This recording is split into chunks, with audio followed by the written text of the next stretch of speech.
For more, let's turn to Victor Gao. He's joining us from Beijing. He's chair professor of Soochow University. Victor, in a sense, her elements there kind of describing the way the relationship has been between the United States and China. Very stormy of late, but we've seen some recent good signs. A phone call between the presidents.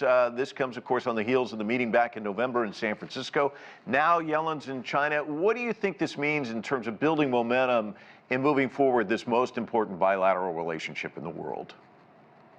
Thank you very much for having me. First of all, Secretary Yellen is warmly welcomed in China, in Guangzhou and in Beijing, where she will have very important meetings. Secondly, I think among the cabinet secretaries of the Biden administration, Secretary Yellen is really of great pragmatism and realism. And she has been emphasizing dealing with China as it is, rather than in a geopolitical and highly politicized or weaponized way.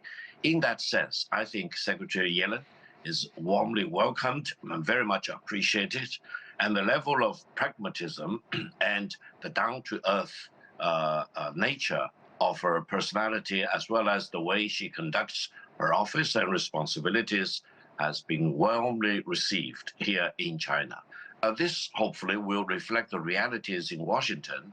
However, I think the United States need to talk the right talk as well as walk the right walk, because otherwise, from the Chinese perspective, we keep getting very mixed and confusing messages as to what exactly the United States wants to deal with China, as a partner, as a friend, as an adversary, or as an enemy. I think it is time for China and the United States to really get onto the same page, to focus on what matters most. That is peaceful coexistence and cooperation and helping each other, rather than confronting each other and getting at each other's jugular, because that eventually will not work, and it will not be in the fundamental interest of the American people or the Chinese people. So I hope Secretary Yellen will be taking the right step in the right direction, and the U.S. government will follow in that direction rather than in the opposite direction. Yeah, and Victor, the vice premier, kind of echoing what you're saying, he says it's crucial for Beijing and Washington to work together. There's so many global challenges out there. Obviously, addressing climate change would be one that comes to mind. I think you'd agree with that. What are some other areas where you see these two countries cooperating?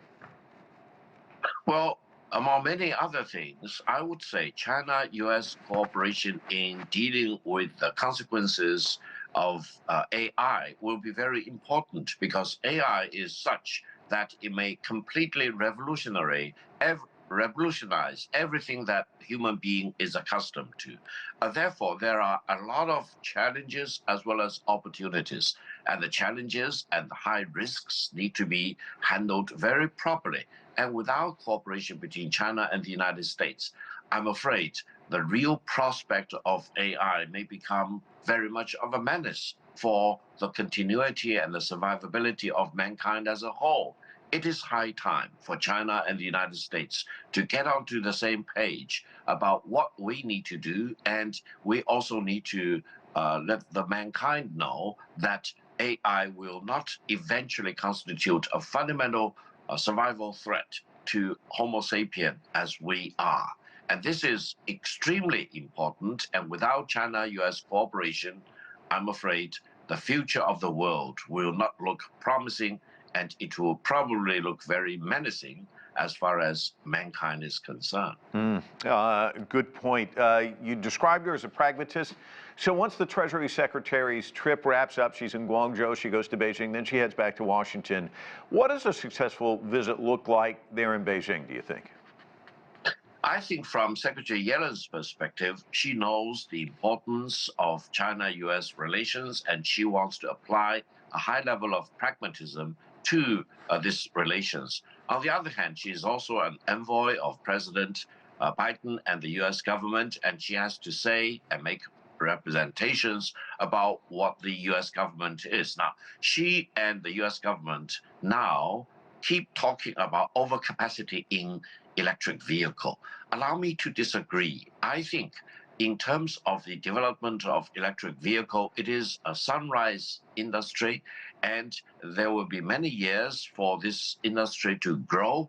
And it is time for China and the United States to focus on cooperation rather than using overcapacity as an excuse to block China's access to the US market, either in terms of battery technology or wholly made vehicles, for example. And the Washington people are not only talking about denying Chinese access to the US market, but they are also talking about denying access of the products made in Mexico if they use Chinese-made components or battery components. This is not the right way to talk about it.